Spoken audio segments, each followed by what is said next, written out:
$10,000. Not a down payment, not a first month plus deposit. $10,000 total. Land, shelter, power, water, and you own your life outright in a place where no system tracks where you sleep or what you owe. I know that sounds insane. It's not. The math works, and I'll show you every line of it. There's a community in the Ozarks that's been doing exactly this since 1974. 52 years. No mortgage, no property tax bill worth mentioning, no HOA, no building inspector knocking on the door. Half a century of people walking away from conventional life and staying gone. That's not a commune. That's not a cult. That's a proof of concept. And it's one of 5 places where the $10,000 exit is not theory. It's documented. Here's the thing nobody in real estate wants you to understand. The system doesn't make money when you buy a $3,000 acre in the high desert and park an RV on it. There's no commission worth chasing. No 30-year mortgage feeding a bank. No title insurance upsell. So these places don't show up in your feed. They don't trend on Zillow. They sit on specialty land brokers, LandWatch, Land.com, buried under filters nobody uses because the algorithm assumes you want a subdivision with a 2-car garage. But locals in these counties have known for decades. Ask anyone in Pocahontas County, West Virginia, or the backroads of the Ozarks.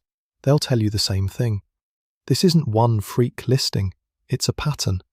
5 places, 5 different landscapes, all under $10,000 all in. And each one answers a question the real estate industry never wants you to ask. What if you just left? The county that hosts America's most famous ghost town is also one of the cheapest places in the country to begin a life nobody tracks. That sentence carries more weight than it looks like. Tombstone, Arizona, the town too tough to die, sits inside Cochise County. A 19th century silver mining boomtown that collapsed, emptied, nearly vanished, then reinvented itself as a tourist attraction built around its own death. The town survived by monetizing the story of its disappearance. And the land surrounding it? That land never recovered its price. It just sat there, waiting for someone willing to live without asking permission. Cochise County sprawls across southeastern Arizona, more than 6,000 square miles of high desert, creosote flats, and sky. The kind of sky that stretches so wide you can watch weather systems 3 counties away. Elevation runs between 4,000 and 5,000 feet across most of the county. High enough that summer nights cool down, low enough that winters don't try to kill you.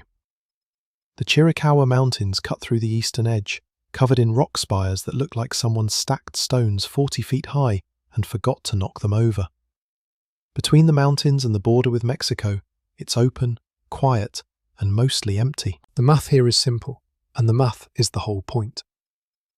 According to LandWatch and Land.com listings as of 2025, raw high desert parcels in Cochise County run between $1,500 and $4,000 for 1 to 5 acres.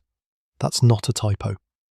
At the low end, $1,500 buys you an acre of land in a county with roughly 125,000 people.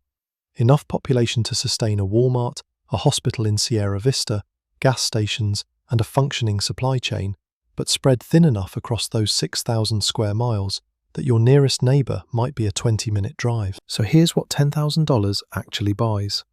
Start with the land. Call it $3,000 for a solid parcel, somewhere between 2 and 5 acres with road access and no deed restrictions prohibiting RVs or alternative structures. That's the key. Cochise County's zoning is light enough, especially in the unincorporated areas, that you can park an RV on raw land and live in it. No building permit for a recreational vehicle on your own property. No code enforcement officer driving out to check if your tiny home has the right setback. The county simply doesn't have the budget or the interest to police what happens on a 2-acre lot 20 miles from the nearest paved road. Next, shelter. A used RV in running condition. Not pretty, not new, but livable. Runs about $4,000 if you shop patiently. Travel trailers from the early 2000s that retired couples dumped at the end of one last road trip. Cosmetically rough, functionally intact. Roof doesn't leak, propane works. You've got a bed, a stove, a bathroom. $4,000. Now you've spent $7,000. The remaining $3,000 goes to power and water. A basic solar kit. 400 watts of panels, a charge controller, a battery bank, an inverter, handles lights, phone charging, a small fridge, a laptop. All of it runs between $1,500 and $2,000 depending on whether you buy new panels or used. Water storage is the other piece. A 1,000-gallon tank, a filtration system, and a way to fill it. Some people haul water from Sierra Vista, about 30 miles, every couple of weeks. Others set up rainwater catchment, though Cochise County doesn't get much rain. You're looking at maybe 8 inches a year. That's a real limitation. The desert doesn't pretend to be generous, and that's the honest part of this entry. Cochise County is dry, genuinely dry. Summer days push past 100 degrees on the valley floor. Dust storms roll through. The nearest hospital is in Sierra Vista, which could be anywhere from 20 minutes to over an hour depending on where your parcel sits. If you have a medical emergency at 2 in the morning on a parcel near the Chiricahua foothills, you're calling an ambulance that might take 45 minutes to reach you, if the dirt road to your lot doesn't wash out in monsoon season. The isolation that makes the land cheap is the same isolation that makes it dangerous if something goes wrong. But the point isn't that Cochise County is paradise. The point is that it's the most accessible entry on this entire list. $3,000 for land, $4,000 for an RV, $3,000 for solar and water, and you own your shelter outright. No mortgage, no rent, no landlord, no HOA letter about the height of your fence. The county that hosts a town too tough to die turns out to be one of the cheapest places to start living on your own terms. And the people who do it? They've been doing it for years. They just don't talk about it on Instagram. What Cochise County proves, more than anything, is that the barrier to dropping out of the conventional housing system isn't financial. It's informational. $10,000. That's less than the average American credit card balance. And it buys a free and clear life in the Arizona desert, if you know where to look. But Cochise County still has cell service. It still has neighbors within earshot. It's the starting line, not the finish. The next place takes you deeper. Open a map of Arkansas and look at the north-central edge, where the Ozark Plateau crumbles into deep hollows, choked with hardwood forest and spring-fed creeks cutting through limestone. That's Izard County. Population sits around 13,500, scattered across hills and valleys, with names that haven't changed since before the Civil War. This isn't flat farmland. This is rumpled vertical terrain, where you can stand on a ridge and look down into a hollow so deep and so green that you'd swear nobody's walked it in a decade. Some of them, nobody has.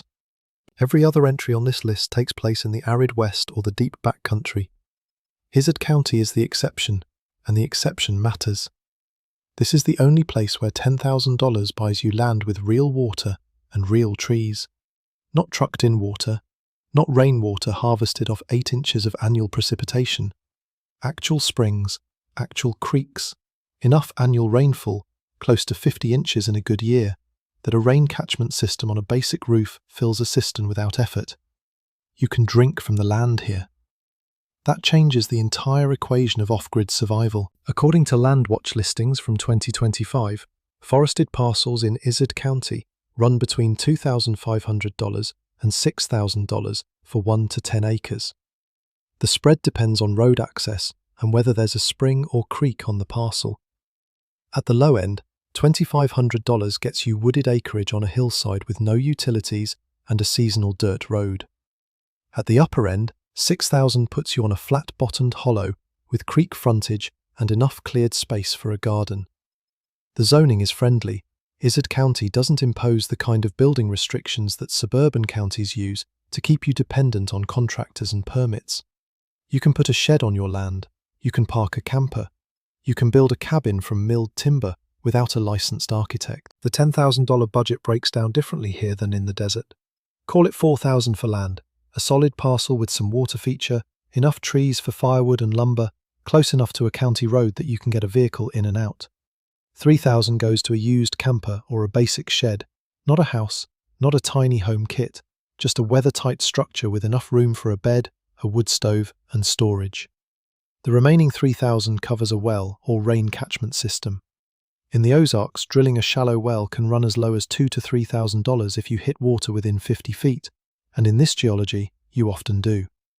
Alternatively, a gravity-fed rain catchment system, gutters, First flush diverter, a 2,000-gallon tank, costs about $1,500 to build from hardware store parts. Now here's the detail that separates Izard County from every other cheap land listing in the country. The Ozarks have a back-to-the-land tradition that dates to the early 1970s. The first wave hit during Vietnam.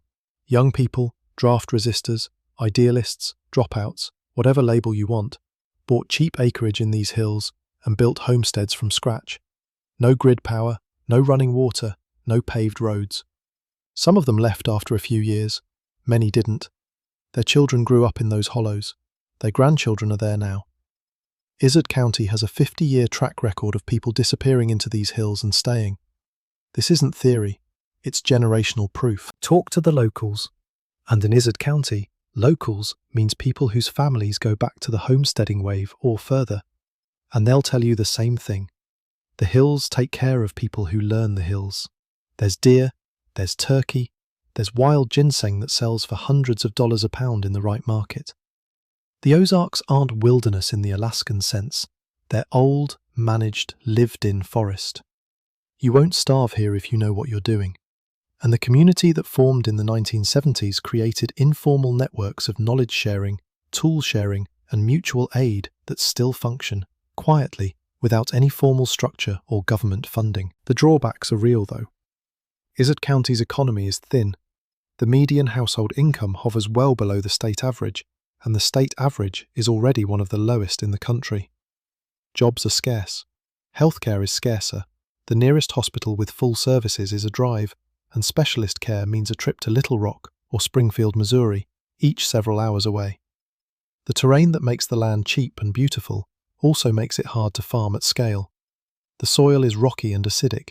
Growing seasons are decent, longer than anything in the Mountain West, but you're gardening on a slope, fighting erosion, dealing with humidity and the mold and mildew that come with it.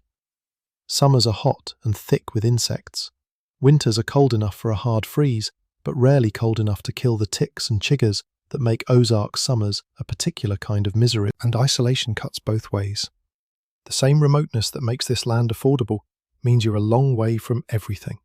Cell service is patchy. Internet, if you can get satellite, is the only real option. If your truck breaks down on a winter night on a gravel road 6 miles from the county highway, you're walking. That's not romantic, that's a survival situation. But here's what you gain. Water you don't have to buy. Timber you can build with. A growing season that produces food. A community with half a century of collective knowledge about living outside the system. And land. Real, forested, creek-fed, living land. For less than the price of a used motorcycle. Izard County is where the desert fantasy meets reality. You don't need a water truck. You don't need to ration. You step outside and the air smells like rain-soaked cedar, and the creek behind your lot runs year-round. If Cochise County is the cheapest ticket out, Izard County is the one that makes staying out sustainable. Still, both of those places assume you want to build from scratch on raw land. The next one assumes you want the system itself to leave you alone, legally, structurally, by design. Start with the fact that real estate agents in most states would rather you didn't know. New Mexico has no vehicle inspection requirement. None. Not emissions, not safety, not anything. You can drive a 1987 school bus conversion with expired plates from another state, register it in New Mexico, and the state will hand you a plate without popping the hood. That single regulatory gap changes the entire math of van life, schoolie life, and off-grid living, because the vehicle you live in doesn't have to pass anyone's test of what a vehicle should look like. Valencia County sits south of Albuquerque, stretching across the Rio Grande Valley and up into the high desert mesas on either side. The river cuts through the middle, cottonwoods lining the bosque, irrigation ditches feeding small farms and ranchos that have been here since the Spanish colonial era. East and west of the river, the land dries out fast. Open mesa, sagebrush, volcanic rock, and sky. Those mesa parcels, the ones with no water, no power, no paved road, are among the cheapest in the continental United States. According to Land.com and LandWatch listings from 2025, raw parcels in Valencia County go for $1,200 to $4,000 for 1 to 5 acres. $1,200 for an acre. That number deserves to sit in your mind for a moment. The average American spends more than that on a single month of rent. Here, it buys the dirt under your feet, permanently. The $10,000 math follows the same pattern as the previous entries. $2,500 for land, the rest split between shelter and solar water setup. But what changes here isn't the budget, it's what the law lets you do with it. New Mexico gets over 300 days of sunshine a year, so solar isn't a compromise, it's obvious. And the structures you're allowed to build with the rest of that money go far beyond an RV on a slab. But the real story in Valencia County isn't the price of land. It's the legal framework around what you're allowed to do on it. New Mexico has some of the most permissive off-grid building laws in the country, and that's not an accident. It's the result of decades of political pressure from a community that started building earthships in Taos County in the 1970s. Earthships, houses made from rammed earth, recycled tires, aluminum cans and passive solar design, were developed by architect Michael Reynolds and have been built in New Mexico since the early 70s. The state building code now includes a specific owner-builder exemption that allows individuals to construct their own dwelling without hiring a licensed contractor, as long as they live in it themselves. Even more relevant for this list, New Mexico allows unrestricted rainwater collection, no permits, no limits, no registration. In some western states, Colorado was the last major holdout, rainwater harvesting was technically illegal until recent legislative changes. In New Mexico, it's been legal and encouraged for years. Some counties have even offered tax incentives for rainwater systems. Valencia County falls within this framework. You can catch water off your roof, store it in tanks, filter it, and drink it. All legal, all without asking anyone. The proximity to Albuquerque is a double-edged calculation. On one hand, the city sits less than 40 miles north. That means access to grocery stores, hospitals, hardware stores, a VA clinic, an airport. If you're living off-grid on a Mesa parcel and you need a prescription or a part for your solar charge controller, you can drive to Albuquerque and back in a day. That's a safety net the truly remote entries on this list can't offer. On the other hand, proximity to a metro area of nearly 1 million people means you're not truly invisible.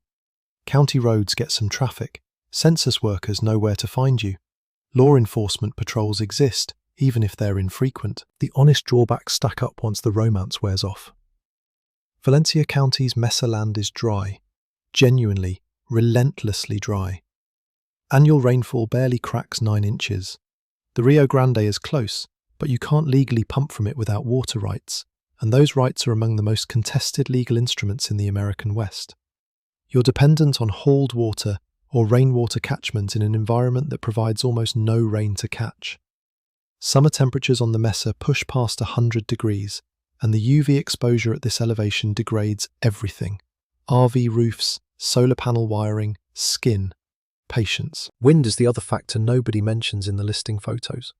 The Mesa gets wind, not breezy, pleasant, wind through your hair wind, horizontal, sand-carrying, structure-testing wind that rattles an RV like a tin can and makes you reconsider every lifestyle choice that brought you here. If your shelter isn't anchored and skirted, a spring windstorm will remind you that the desert is not neutral. Still, for the person who wants to build something, literally build it with their own hands, from materials they choose, on land they own, without a permit office dictating the angle of their roof, Valencia County offers what almost nowhere else in America does: legal latitude. The state doesn't just tolerate alternative building, it codified protections for it. That's a structural difference, not a loophole. But everything we've discussed so far still exists on the grid, electromagnetic at least. Cell signals reach these places, Wi-Fi works, satellites see you.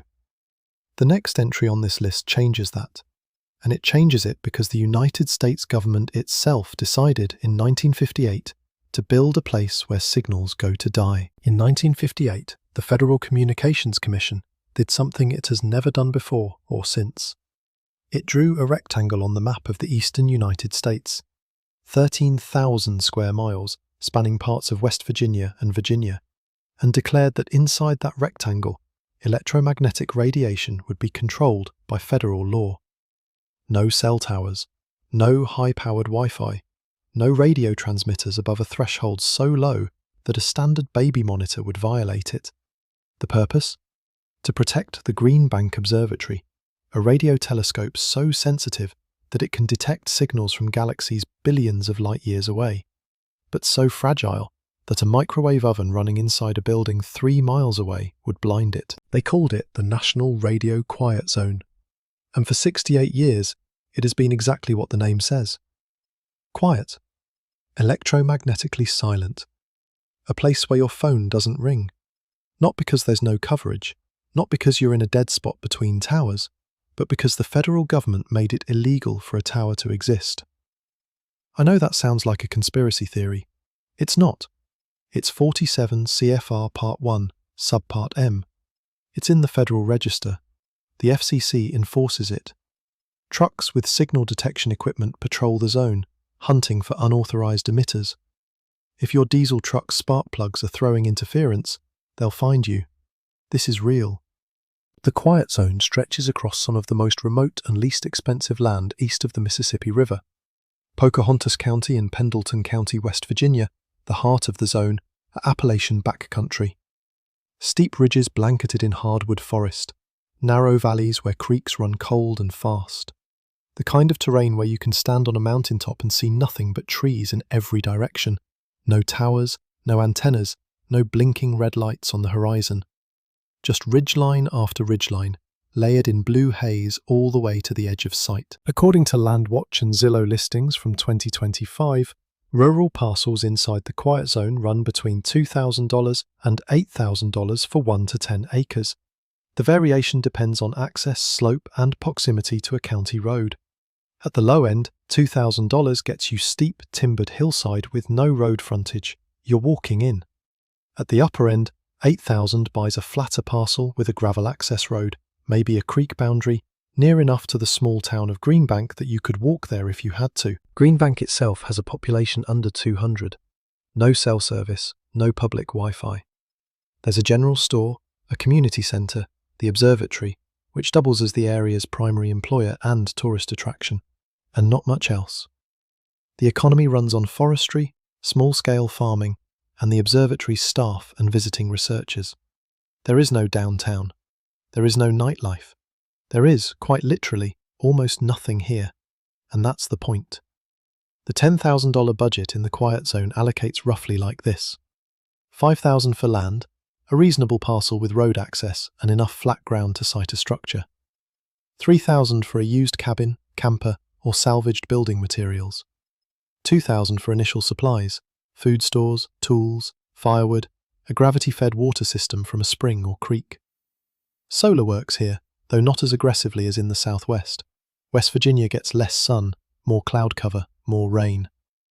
But a modest panel setup handles basic electrical needs, and since you're not powering Wi-Fi routers or charging multiple devices, your electrical draw is lower than any other off-grid setup on this list. Here's what makes the Quiet Zone genuinely different from every other entry on this list, and arguably from every other place in America. In Cochise County, Valencia County, even Izard County, you can choose to disconnect, but the infrastructure of connection still surrounds you. Cell towers exist. Wi-Fi is available. Your phone pings satellites whether you want it to or not. In the Quiet Zone, that infrastructure doesn't exist, can't exist, won't exist. The federal government spent 68 years making sure of it. What that means in practice. Your phone is a brick. No GPS tracking via cellular triangulation. No data harvesting from ambient Wi-Fi connections. No social media. No push notifications. No algorithmic surveillance. The digital identity that follows you everywhere, that composite of location pings, search histories, purchase data, and behavioral prediction models, goes silent the moment you cross into the zone. Not because you turned something off, because there's nothing to turn off. And people have figured this out. Over the past 2 decades, the Quiet Zone has attracted what some researchers call tech refugees, individuals who either suffer from electromagnetic hypersensitivity, a condition mainstream medicine debates but sufferers describe as debilitating headaches and neurological signals, or people who simply decided that existing inside a surveillance architecture was no longer tolerable. They moved to the Quiet Zone. Some built cabins, some live in trailers. They formed an accidental community, not intentional, not organized, just people who independently reached the same conclusion and ended up in the same place because it's the only place that offers what they need. The drawbacks are significant and unavoidable. No cell service means no calling 911 from your back porch. There's a volunteer fire department, but response times in these mountains are measured in stretches that feel like eternities. The nearest hospital with full services is a long drive through winding Appalachian 2 lanes. Winters are cold.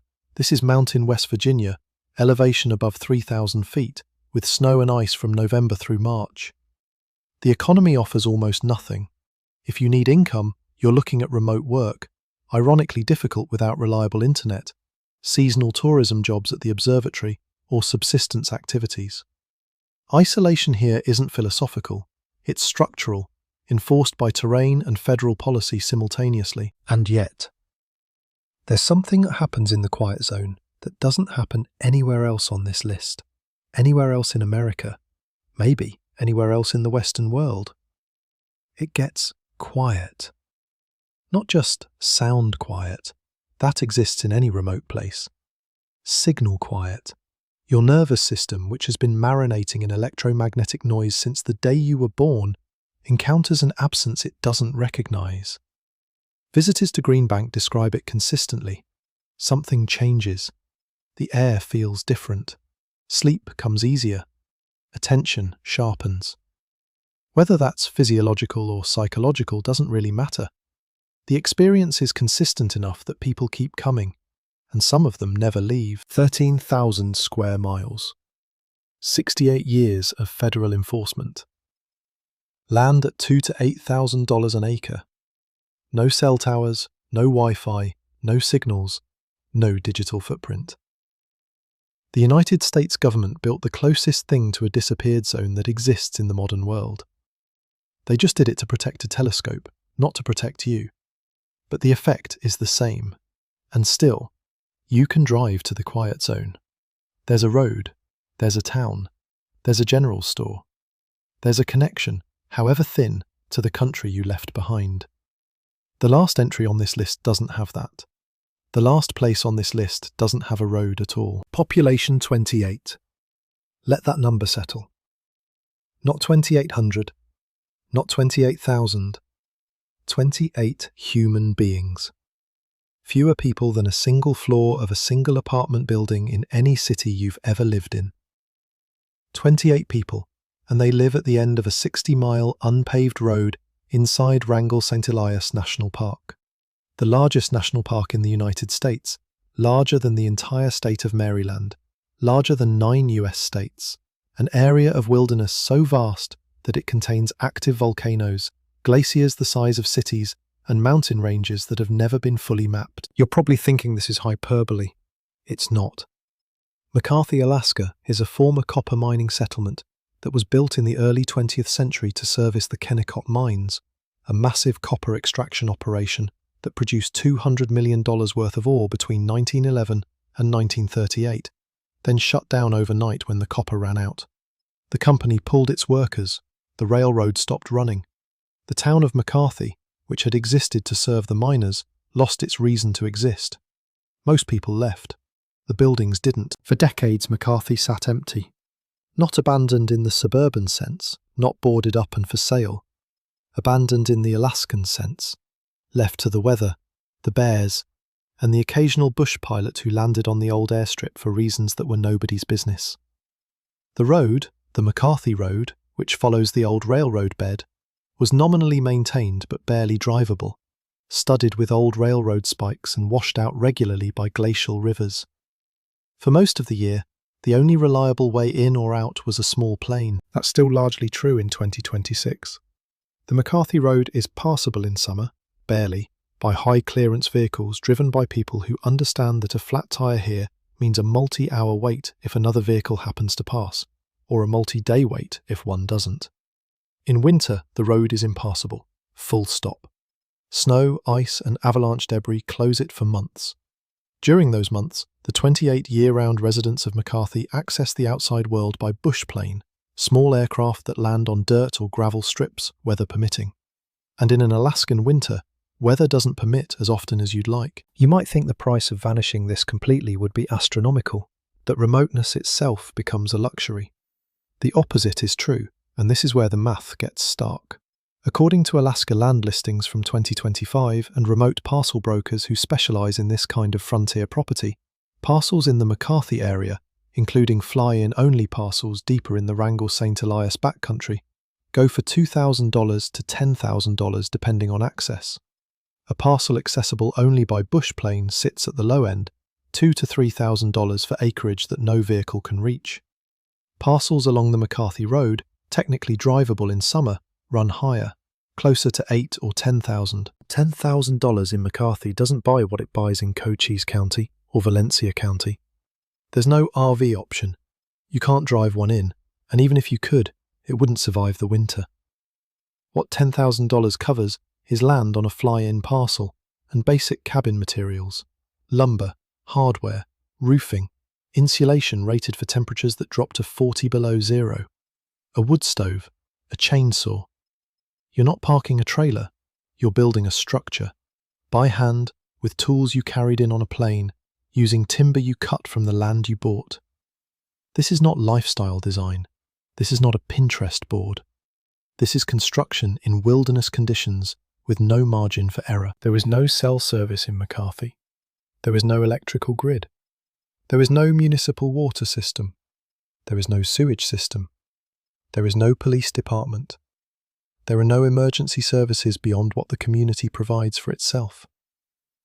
The nearest hospital is in Valdez, accessible only by small aircraft or a 300-mile drive, if the road is open, which for half the year it isn't.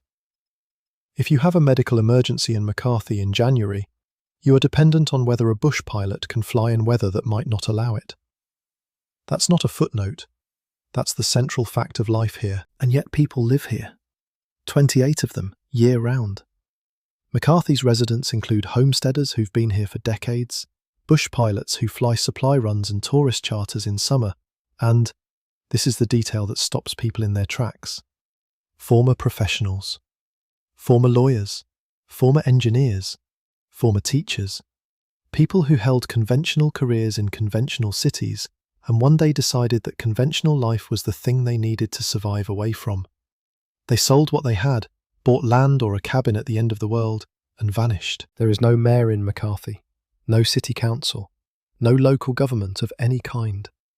The community makes decisions about road maintenance, about shared resources, about conflicts, through informal consensus. And the primary venue for that consensus? A community potluck. Whoever shows up, participates.